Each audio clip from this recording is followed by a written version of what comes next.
BA द्वितीय वर्ष हिंदी साहित्य द्वितीय पत्र के अंतर्गत कल हम लोगों ने पढ़ा था नाटक के तत्व एवं संकलन त्रय की क्या भूमिका होती है, उस पर विचार किया था। आज हम एकांकी की परिभाषा एवं उसके तत्व पर विचार करते हैं। हिंदी के नाटककारों ने एकांकी की अनेक परिभाषाएं प्रस्तुत की हैं। डॉक्टर रामकुमार वर्मा के अनुसार जब समस्त जीवन अथवा जीवन के विस्तृत भाग की अपेक्षा उसके केवल एक भाग या भावना के चित्रण की आवश्यकता पड़ती है तो एकांकी नाटक की रचना की जाती है। इनके अनुसार एकांकी में एक भावना और एक घटना का प्राधान्य होता है। वही एक घटना कली के समान खिलकर पुष्प के रूप में विकसित हो मानव हृदय को आह्लादित करती है। विष्णु प्रभाकर की दृष्टि में एकांकी नाटक का छोटा रूप नहीं अपितु बड़ा नाटक उपवन के समान है और एकांकी गमले के समान। सेठ गोविंद दास एकांकी में कोई मूल विचार या समस्या का होना आवश्यक मानते हैं। सेठ जी के मतानुसार विचार, संघर्ष, कथानक आदि नाटक के मुख्य तत्व हैं, किंतु प्रभाव एकता को वे सबसे अधिक महत्वपूर्ण मानते हैं। डॉक्टर नगेंद्र का मत है कि एकांकी में हमें जीवन का क्रमबद्ध विवेचन न मिलकर एक पहलू, एक महत्वपूर्ण घटना, एक विशेष परिस्थिति अथवा एक उद्दीप्त क्षण का चित्रण मिलेगा।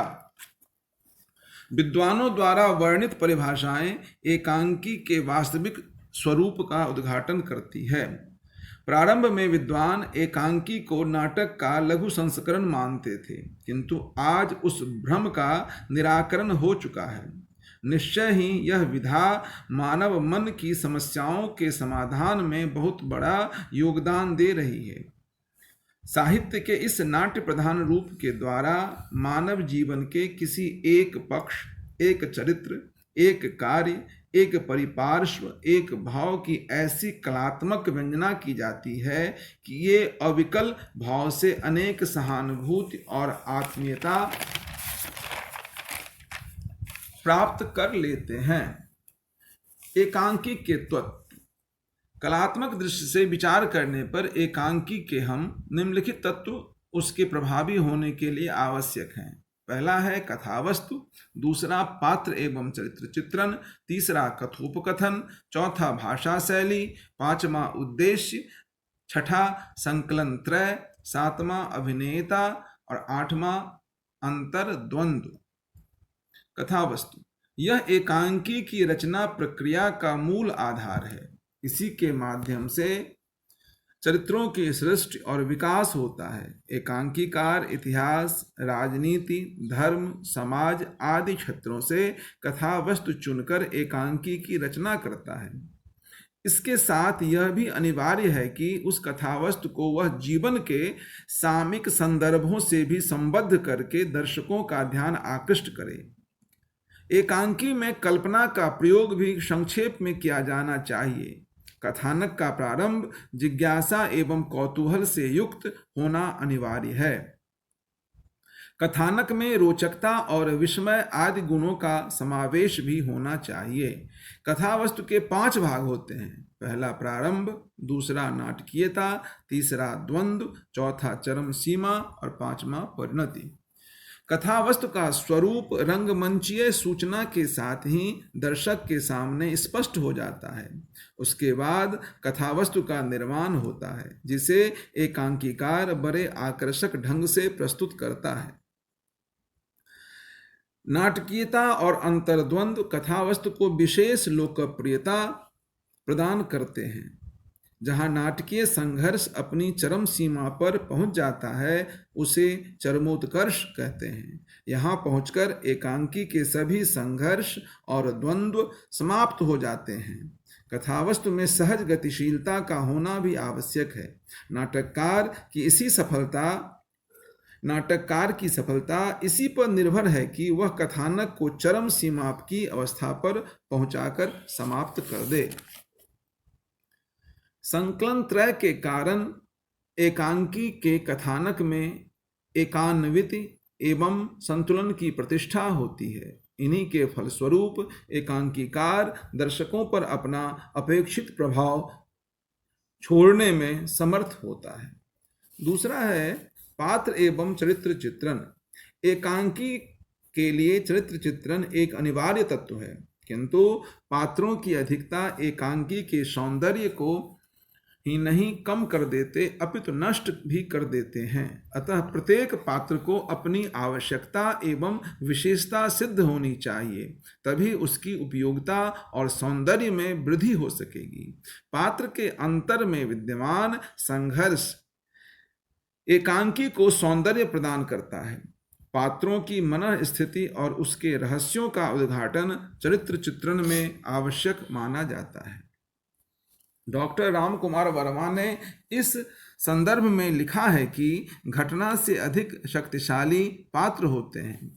वस्तुतः पात्र और उसका चरित्र ही वह तत्व है जिसकी प्रेरणा से एकांकीकार नाटक सृजन के लिए प्रस्तुत होता है। अतः कथानक के समान ही चरित्र चित्रण एकांकी का अनिवार्य तत्व है। किंतु एकांकी की सफलता के लिए पात्रों की संख्या, सीमित चारित्रिक विविधता तथा गतिशीलता एक अनिवार्य तत्व है। तीसरा पॉइंट है कथोपकथन।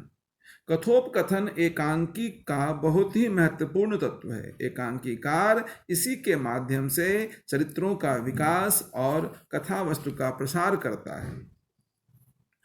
इसकी सफलता इस पर निर्भर है कि वह संक्षिप्त एवं सरल कथोपकथनों की योजना करे। रोचकता एवं स्वाभाविकता से संपन्न कथोपकथन एकांकी की सफलता में बहुत सहायक होते हैं। कथोपकथन पात्रों के अनुसार और प्रसंग के अनुकूल होने चाहिए। साहित्यिक सौंदर्य कथोपकथन को विशेष प्रवाहमयता प्रदान करता है।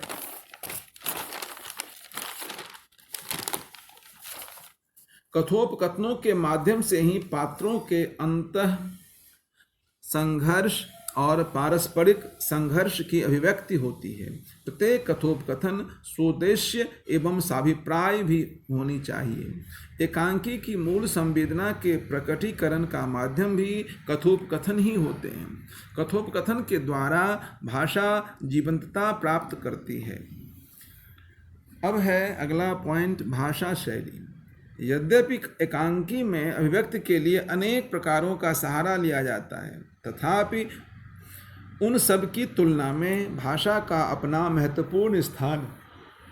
एकांकी रंगमंच पर खेलने के लिए लिखे जाते हैं, अतः उसकी भाषा का बोधगम्य होना आवश्यक है। साथ ही वह सुगम भी हो ताकि विचारों को ठीक प्रकार से संप्रेषित किया जा सके। भाषा पात्र एवं परिवेश के अनुकूल होनी चाहिए। सभी चरित्रों की भाषा उनके व्यक्तित्व के अनुरूप होनी चाहिए। एकांकी में भाषा के साथ ही शैली पर भी विशेष ध्यान दिया जाना चाहिए। एकांकी के लिए मुख्य रूप से नाटकीय शैली का ही प्रयोग होना चाहिए, क्योंकि इसके लिए किसी भी अन्य शैली का प्रयोग उपयुक्त नहीं माना जाएगा। उद्देश्य। प्रत्येक रचना अपना कोई न कोई उद्देश्य पाठक या दर्शकों के सामने प्रस्तुत करती है। एकांकीकार भी विभिन्न चरित्रों के संवादों के माध्यम से अपने विचारों की अभिव्यक्त करता है। सफल एकांकी वह है जो उद्देश्य का कथन करके सांकेतिक ढंग से अभिव्यक्त करता है। कथा वस्तु के अनुसार ही एकांकी रचना के विभिन्न उद्देश्य होते हैं। जीवन के अंतर विरोधों और विषमताओं की आलोचना एकांकी में व्यंग्यात्मक ढंग से की जानी चाहिए। उद्देश्य की महत्ता ही एकांकी को स्मृति में दीर्घजीवी बनाती है। अब अगला पॉइंट है संकलन त्रय। एकांकी में स्वाभाविकता उत्पन्न करने के लिए कार्य, काल और स्थान की एकता का होना महत्वपूर्ण है। एकांकी में संकलन त्रय से तात्पर्य है कि एक ही कार्य, एक ही समय, एक ही स्थान पर होना चाहिए, जिससे दर्शक उसकी पूर्ण अनुभूति कर सके। किसी घटना या विषय का समय के साथ पूर्ण ऐक्य होना एकांकी की सफलता के लिए बहुत महत्वपूर्ण है। अगला बिंदु है अभिनेता। एकांकी की सफलता का रहस्य अभिनेय होने पर निर्भर है। अभिनय के द्वारा ही पात्र अपने मनोभावों की अभिव्यक्ति करते हैं। नाटकीय और हृदय स्पर्शी संवाद अभिनय को प्रभावशीलता प्रदान करते हैं। एकांकी की रचना अभिनय को ही दृष्टि में रखकर की जाती है। इस दृष्टि से विषय भी ऐसा चुना जाता है जिसमें अभिनयशील संवादों की योजना की जा सके। रंग निर्देश की सहायता से नाटक के उद्देश्य और उसकी रंगमंचीय आवश्यकताओं को मूर्त रूप दिया जाता है, क्योंकि रंग निर्देश अभिनय में सहायता प्रदान करता है। पात्रों की वेशभूषा, उनके हाव भाव एवं अंग संचालन अभिनय को प्रभावशाली बनाते हैं। सभी कुछ कथोपकथनों के द्वारा व्यक्त नहीं किया जा सकता, अतः उसका रंग निर्देश द्वारा भी संप्रेषण आवश्यक है। रंगमंच की साज सज्जा और रंगमंच के संकेतों का अपना महत्व है। एकांकी की सफलता के लिए उसका अभिनय होना बहुत आवश्यक है। अंतिम बिंदु है अंतर्द्वंद्व। हृदय में परस्पर विरोधी भावों का उत्पन्न होना अंतर्द्वंद्व कहलाता है। जब एकांकी के पात्र किसी विषय अथवा समस्या या उसके विभिन्न पक्षों पर विवाद करते हैं तो उनकी मन स्थिति संघर्षपूर्ण होती है। पात्रों की इस मन स्थिति का सूक्ष्म विश्लेषण एकांकी का प्राण होता है, क्योंकि यही वह माध्यम है जिसके द्वारा एकांकीकार पात्रों का मनोवैज्ञानिक चित्रण करता है। एकांकीकार को इस ओर विशेष सतर्कता बरतनी चाहिए।